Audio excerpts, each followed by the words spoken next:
Thank you. You are all making me cry. Now, my big challenge is if I can use this clicker correctly. So what's going on here now? I think there's a sociologic and anthropomorphic perspective about what's going on. There's a social revolution that is newly, more broadly defining for our young how to be a man, a woman, or both. And there's a political perspective that's going on. The polarized environment providing the susceptible with a sense of membership in a worldwide community versus those who think trans phenomena are destructive to families and social structure. And there's a psychopathologic perspective going on, which is that individuals are escaping from perceived problems with the self. And then finally, there's an evidence-based medicine perspective. Affirmative care's use of puberty blockers, cross-sex hormones, and surgery are scientifically uncertain, each one of them. We professionals are mindful at some level, cognitively or intuitively, of each of these perspectives. At various times, hopefully, we discuss these perspectives with our patients and their families.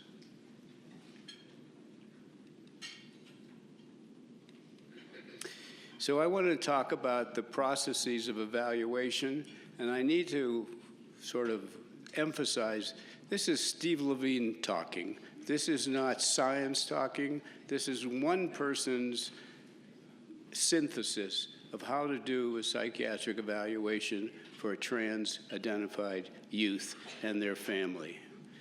The process of evaluation begins with a phone call when we explain on the telephone how we're going to do this evaluation. For out-of-towners, I like to think of a 2 or 3 day intense involvement with a team of people or an individual who's going to do the evaluation. But for in-town people, I think we spread this out over at least a month's period with the family, with multiple visits. And on the telephone, we discuss the costs, how this is going to be paid for, whether insurance will cover the psychiatric evaluation or not, and what the individual therapist is going to charge. And then we tell them about the individual elements of that evaluation, which is what I want to talk about now. We're going to meet with the family and the minor present in the first encounter. And then we're going to have individual meetings with the minor, or I will call the patient. And we'll have separate individual meetings with the parents. And in some situations, we will do psychological testing. And finally, almost finally, we're going to have a feedback session when this is all completed to address the associated comorbidities, which in my experience are almost universal. We're going to talk about the current gender identity and how it got there. And we're going to finally make some tentative recommendations to the family. And we are going to write a written report, an ideal report that summarizes what we have found. I say this is optional because if the evaluator is going to be the therapist, the family doesn't need that report. But if the therapist is not going to be the evaluator, or if this child ever gets to hormones or surgery, that report would be highly useful to everyone that follows the evaluator. So I want to say that in terms of my understanding of the forces that shape a trans identity, I have to use a Venn diagram. And I have to talk about biologic influences, psychological, or what I would prefer to say, developmental influences, cultural influences, and interpersonal influences. Each of these circles contain many specific factors. And I want to declare my view is there is no sine qua non non-factor common to every trans-identified person. We clinicians have come to expect that a child will have its unique pathway towards this identity. So this image I use to remind others and myself that the idea that there is one biologic cause, one biologic dictation to gender identity, atypical gender identity, is an oversimplification. It is a vast oversimplification. It is a falsehood. So I want to have you look at these DSM-5 criteria. Most of you are very familiar with them. And while you're looking at them, I want to tell you what's on the next slide, which I'm going to run past. Here are my concerns about the DSM-5 TR criteria. There are no available criteria for defining marked, strong, distress, and other. The 6-month duration of experienced gender rests upon the veracity of the portrayal of the minor's subjective recall. Some, as you have probably discovered, I certainly have, some have a motive to lie about their experienced gender and its duration. The 6 months duration of expressed gender, behaviorally expressed gender, rests upon the minor's personal meaning of this behavior. Gender atypicality may also express a conflicted homosexual identity and adolescent sexual identity formation in general. Most of us recall our transitions as we went through adolescence, the confusion, the storm, or what some of my teachers used to call the disease of adolescence, right? So, fulfilling the criteria for gender dysphoria does not predict the permanence of gender dysphoria. The diagnosis has inter-rater reliability. It does not have predictive validity. Thus, we have the detransitioners of the world. I want you to know it's really easy to make the diagnosis of gender dysphoria without even looking at the criteria.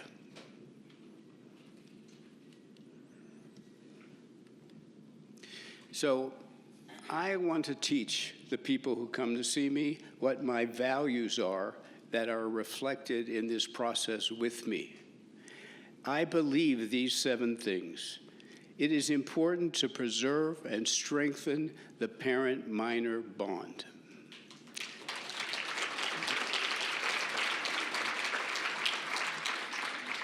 I'm not running for office. It's important to define the influence and motivations for this identity. Parental worries about the minor's future are to be respected. They are destined to become the minor's worries in the future. It's an error to label a parent as transphobic. More accurate words are, your parents are trans-worried or they're trans-wary. It is not, okay, I'm running.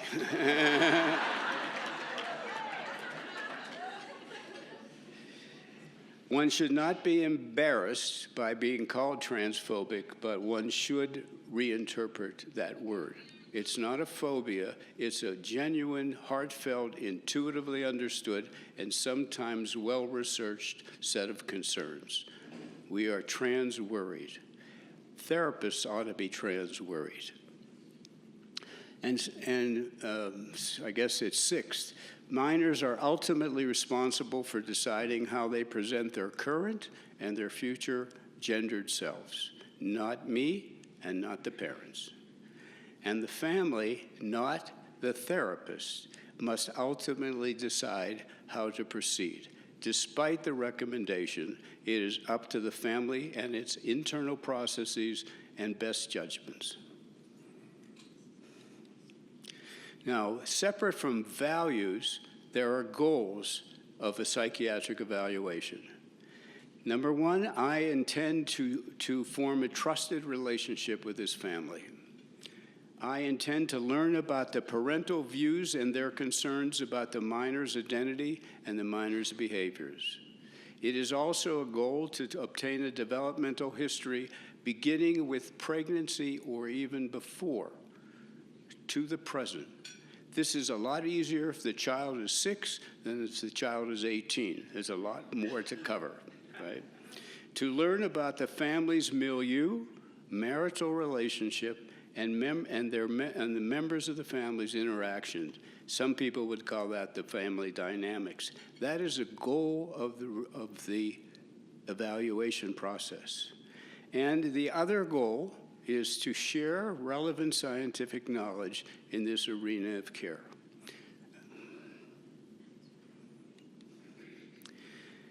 So I want to conceptualize the issues for the evaluator for this evaluation. To me, there are just a few big questions. The first one is, what has influenced the minor to repudiate his or her gender? Now, under that, I have all these separate questions.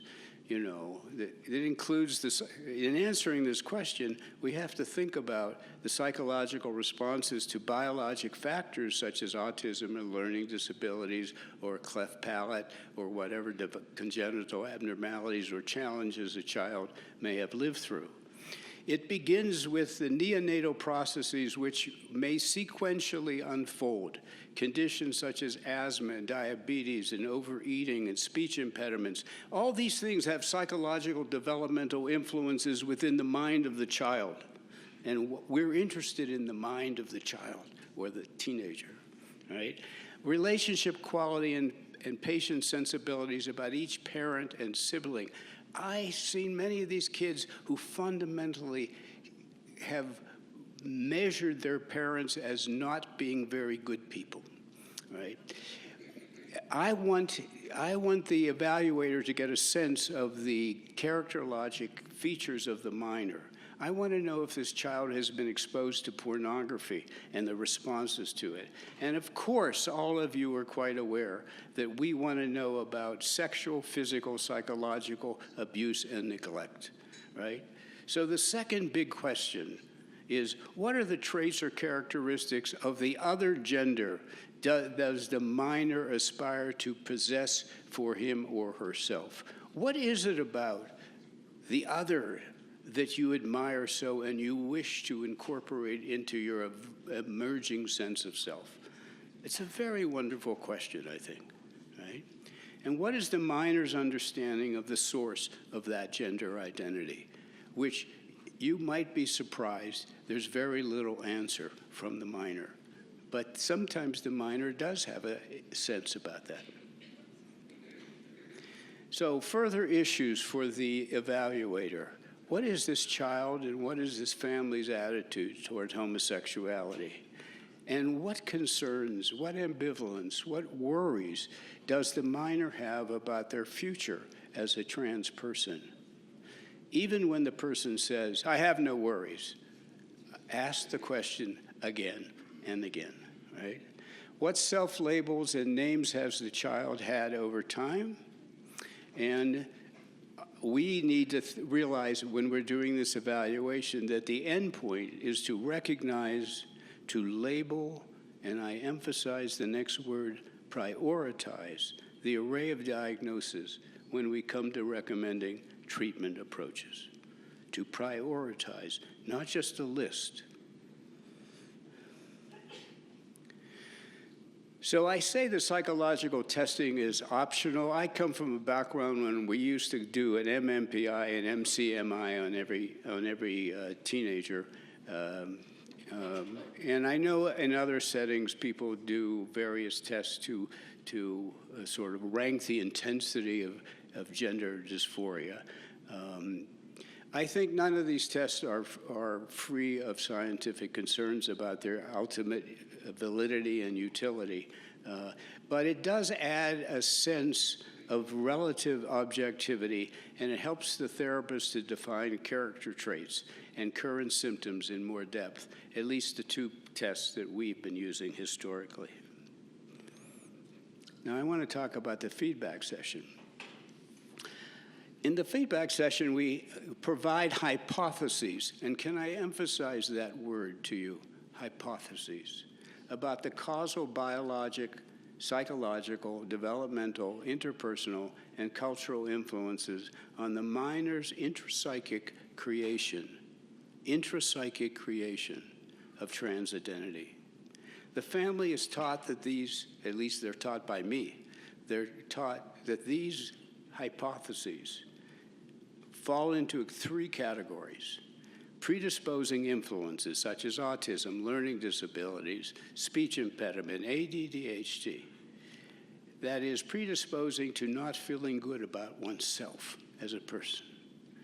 Precipitating influences, early frequent menses, painful menses, psychological assault by a friend, for example.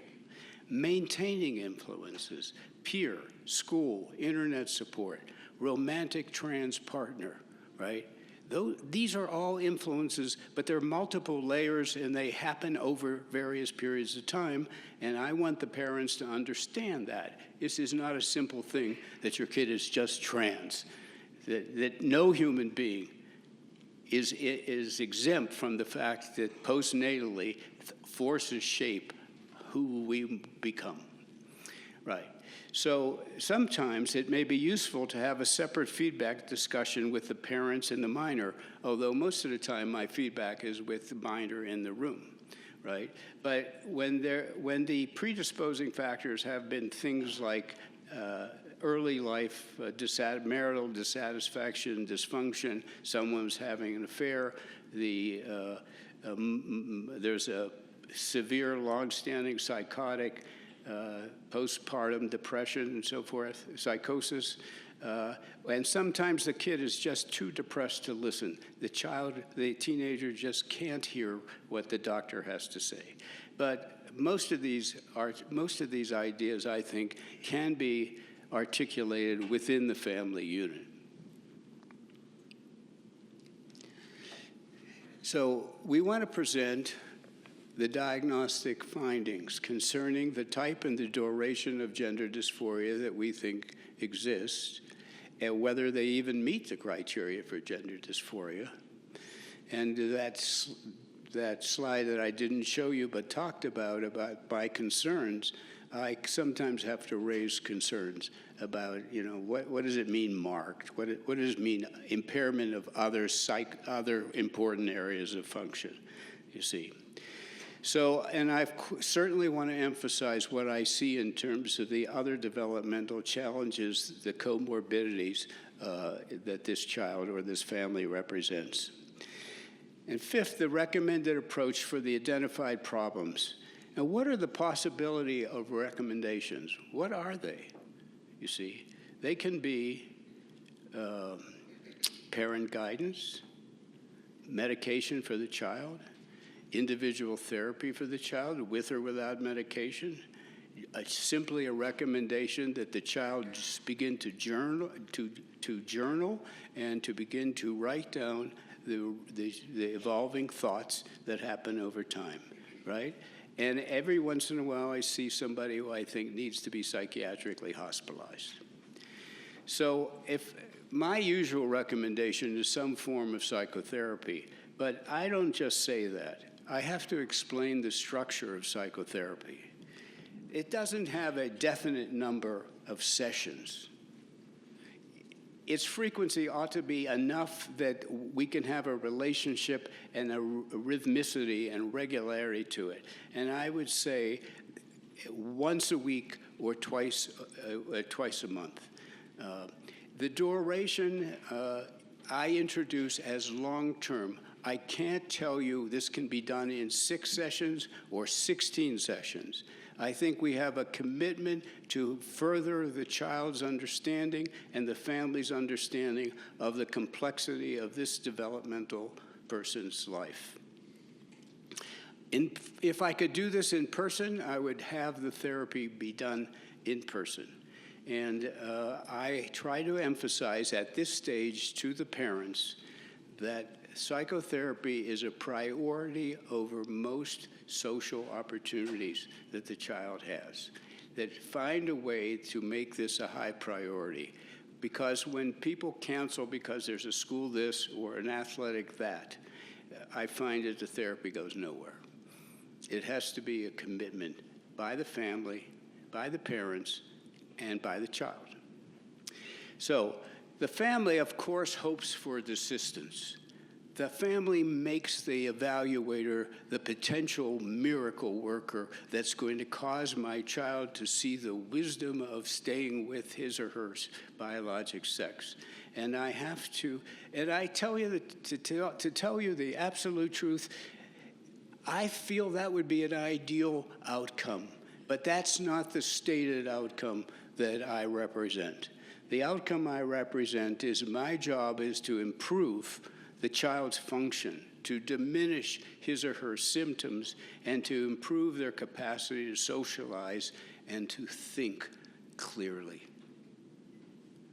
A gender therapist, which many parents seek out, versus a professional, comfortable person working with adolescents, I make that distinction.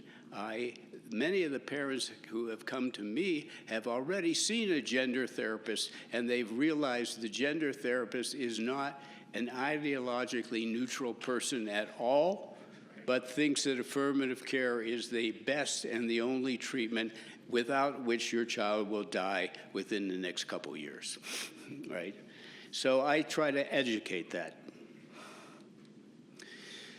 So now I want to talk about what I think is the relationship between this evaluation and subsequent psychotherapy. You see, the evaluation provides cogent individual hypotheses about the influence on the minor's construction of a transgender identity. I would want to add the minor's creative, intrapsychic construction of a trans identity. These are further explored in psychotherapy. They're either strengthened, weakened, or supplanted by a better hypothesis that emerges as you know the child over time. Now, what you need to understand, and I think many of you clinicians already understand, that patients and parents are often withholding of some of the adversities that have occurred before and during the minor's lifetime. Now, I don't blame the parents or the child for not telling me the truth, the whole truth as they knew it during the evaluation with this relative stranger, Dr. Levine, right? And even though I want an extensive evaluation period, it isn't that many sessions. It's often over a couple of days, right? So the processes of these other events that have more formatively shaped the child only occur during the psychotherapeutic process, not during the evaluation, you see. So I want the psychiatric evaluation to be, the psychotherapy rather, to be considered a continuation of the psychiatric evaluation. Now, there's a certain modesty inherent in what I'm saying. We don't know enough after a psychiatric evaluation to tell a family what should happen. We have to be modest about this. We're doing the best we can in whatever way we've been educated and trained to reach reasonable hypotheses about what's going on.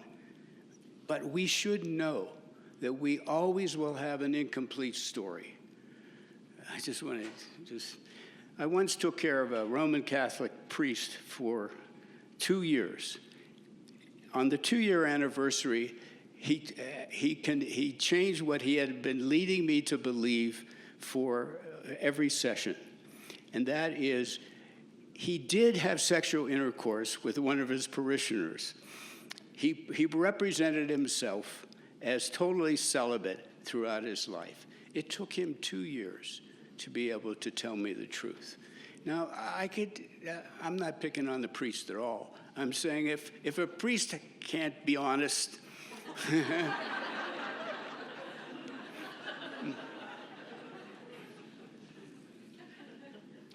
okay.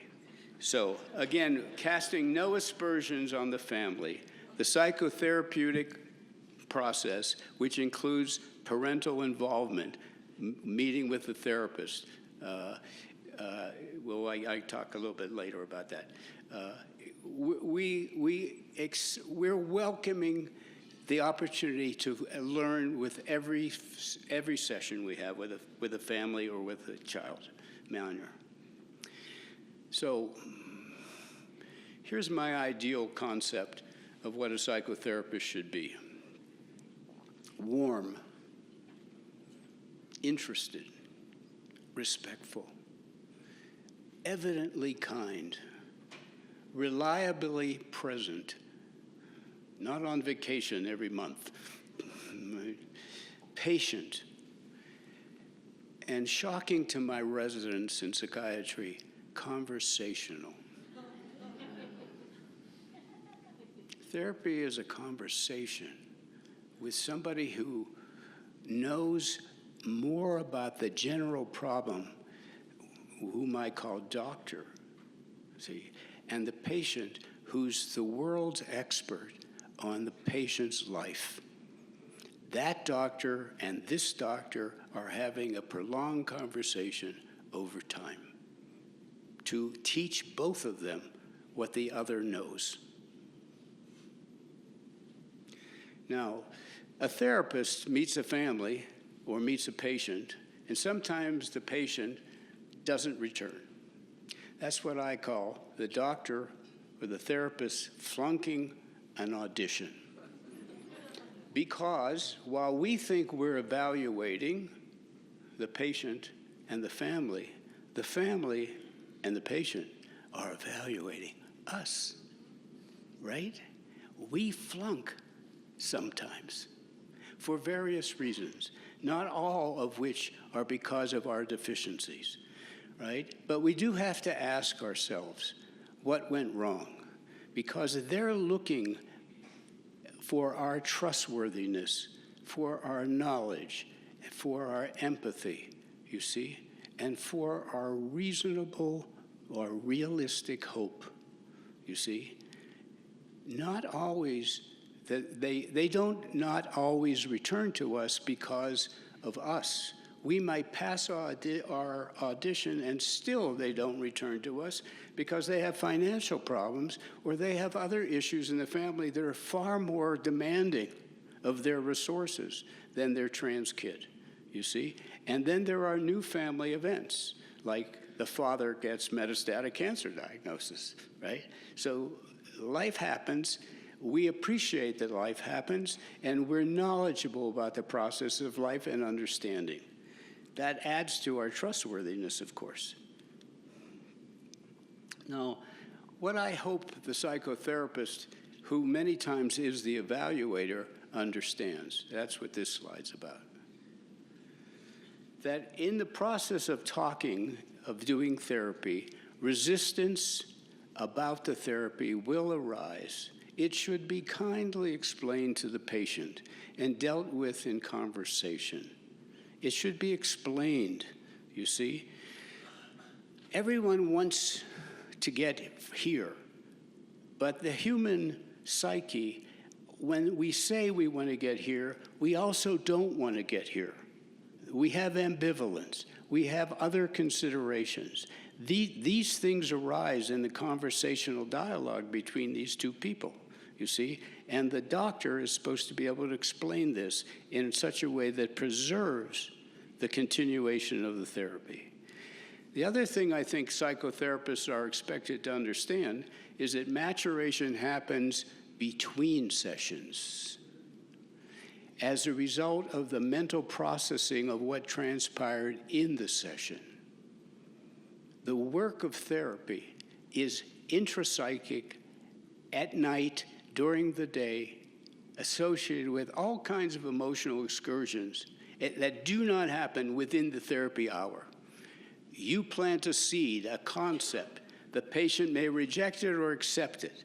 The patient may say, "You're the most brilliant person in the world, doctor," and then think he's full of shit, right? It's in between the sessions that the child or the adult is working on what the doctor is saying. You should know that. All aspects of identity, I think you should know. Of your identity. All of you who are not trans, have never even thought about this, all aspects of your sense of self have and will continue to evolve until you die. So the idea that a trans identity evolves is no shocking thing. And fifth, well, it says fifth, but it should be fourth. Ambivalence, conflict, and worry are universal, even about that which is powerfully asserted in the hour as conflict-free. So earlier when I said that parents' worries need to be understood as the future worries of the child, you see, even the child who has no hint of uncertainty. I mean, the characteristic of adolescence is they're certain. They're right and wrong about everything, you see. But intuitively, they understand that internally that they're worried about this. I'm taking this stand and I'm worried about it. Well, see, I want the therapist to be able to create a room for that to be explored. And one of the things that I say is that all human beings are ambivalent about most things that they do. I love you, darling, let's get married. I don't tell you, I'm a little worried about what I just said.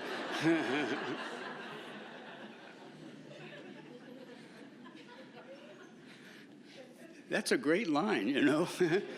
Just think about that. I want to be a lawyer. I want to be a doctor. I want to leave home.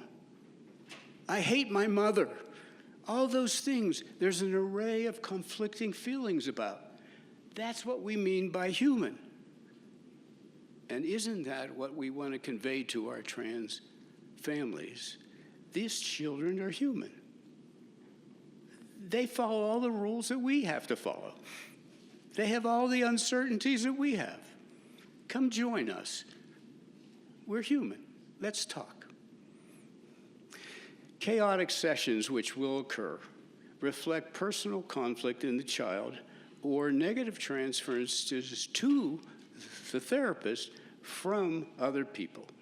That requires a certain skill and conceptual grasp from the therapist. We expect therapists to understand this.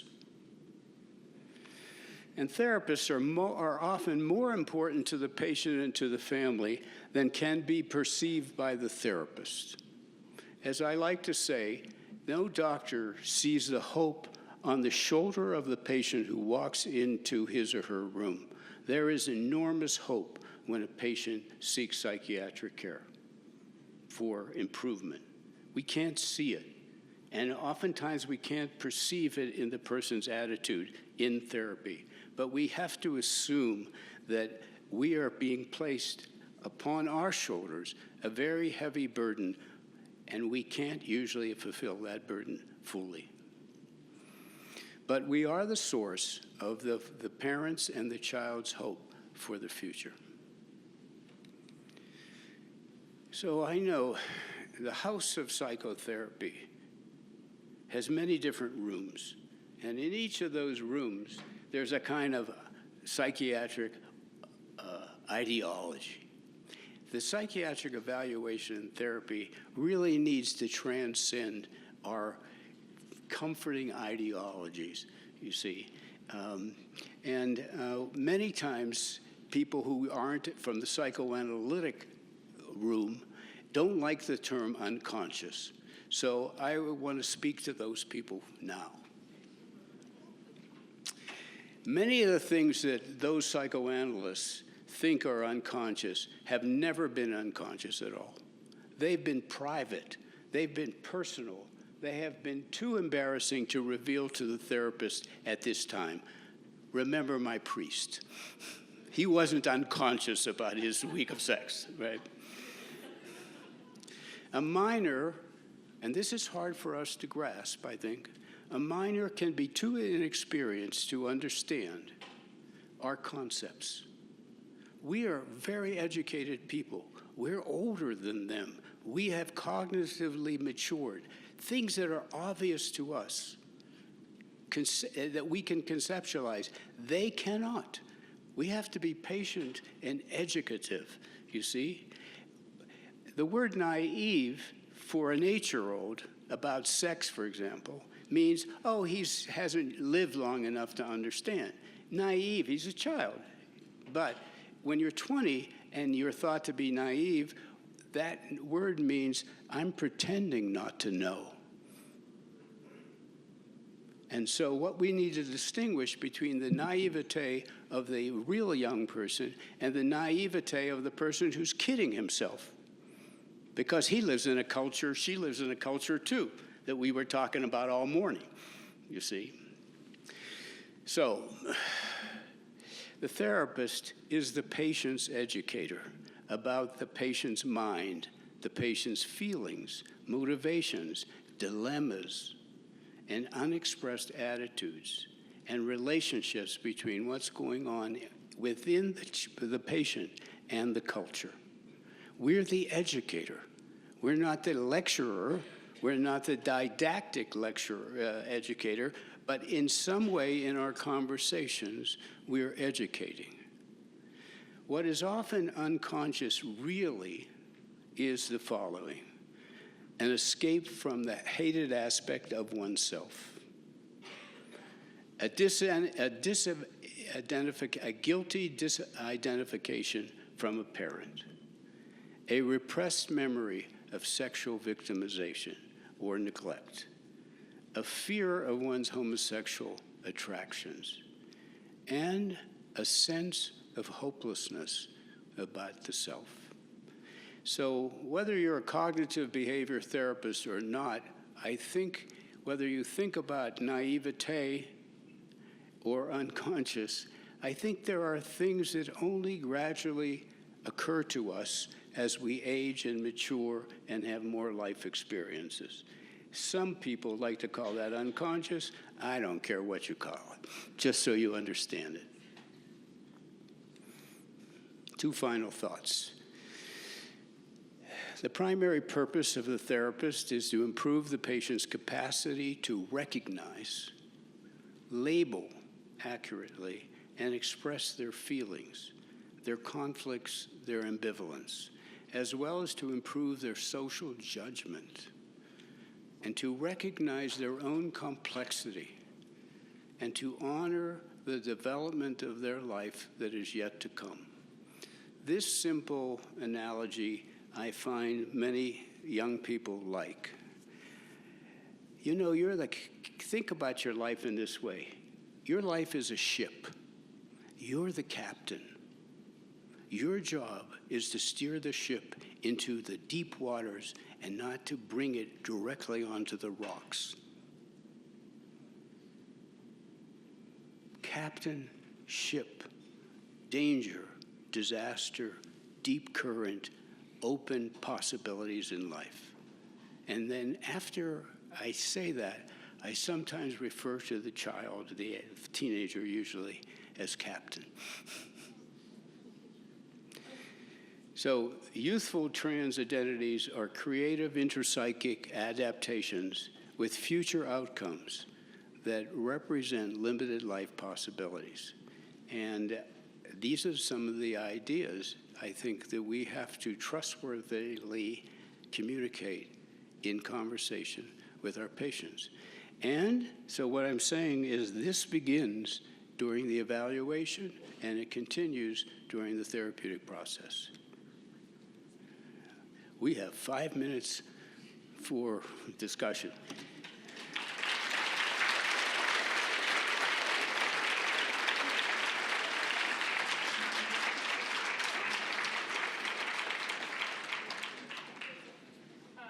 Raise your hand if you want to ask a question. We've got two folks here helping us.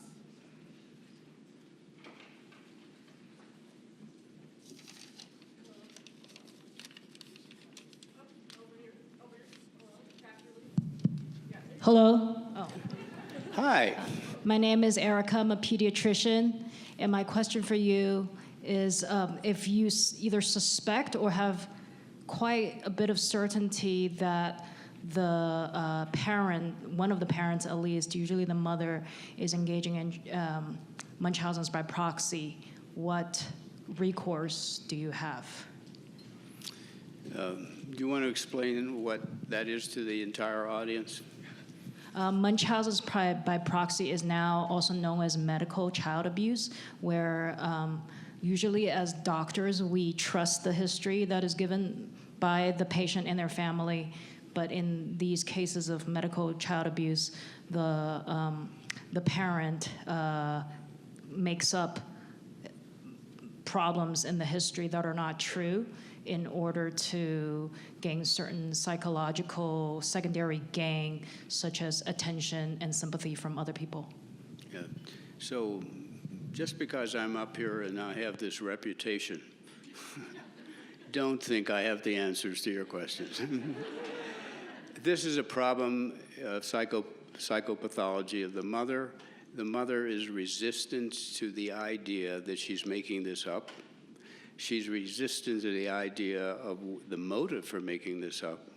And when the doctor confronts this, she changes doctors. And so your wonderful question is just a reminder that we can't solve everything. It's one of the reasons why I despair when I see certain children. I sometimes feel like they have no chance in life because of the psychopathology of their parents. And so I have a luxury of taking care of families who have come to see me. They have an inherent trust. But what am I to do with the people who don't trust me, who want me to buy their crazy ideas, that are sacrificing the children to their altar of their psychopathology?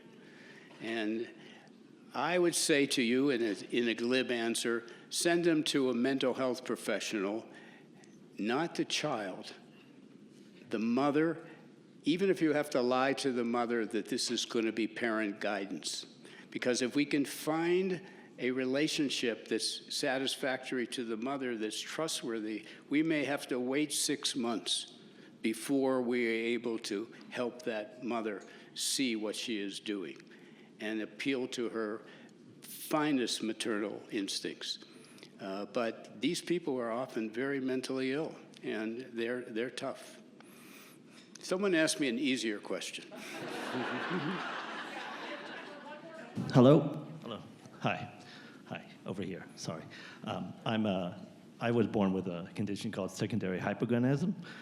And you said something very interesting in your talk. You said about the identity aspects evolve through life cycles. That is, the identity of a child evolves through life cycles.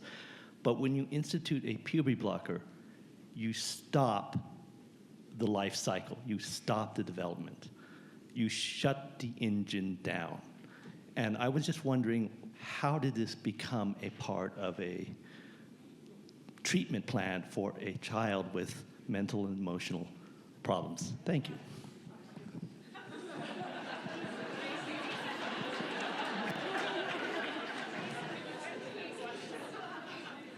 Next question. We have one last question. Yeah. Shout it. We need a microphone over here. Actually, I think your question was begun to be answered this morning and will be answered in the next speaker. We'll do one more quick one. Hi. It sounds like you do. I'm Melissa Cohen. I'm a journalist and LGBT activist. It sounds like you do recommend some of your clients do go on to medicalization. So I'm curious, what's the character of those patients and what is a successful outcome?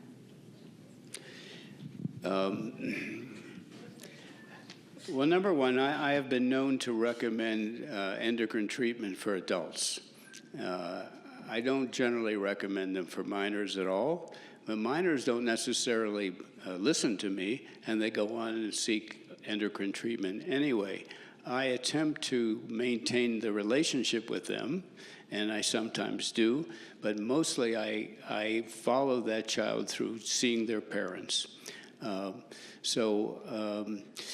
As I said, the child gets to choose these things. I'm not the chooser of how the child presents his or her gender identity. So I have talked about the ship and the captain of the ship, and that's a very powerful, memorable analogy, and the child is responsible for steering his life or her life into the deep current to have a rich, full life. When they don't have a rich, full life, like I am acquainted with people who start on a drug and get depressed. I only ask them before they start the hormones that if you get depressed, I want you to consider the possibility that it's because of your transition and not something else. You see? And I want you to have the strength and courage to recognize that, like many of us in life, you might have made a mistake. Now, I can just tell you, as far as I can see, endocrinologists almost never stop the application of hormones to the people they've started with. All the detransitioners, if you talk to them, they've stopped their hormones, not the doctor.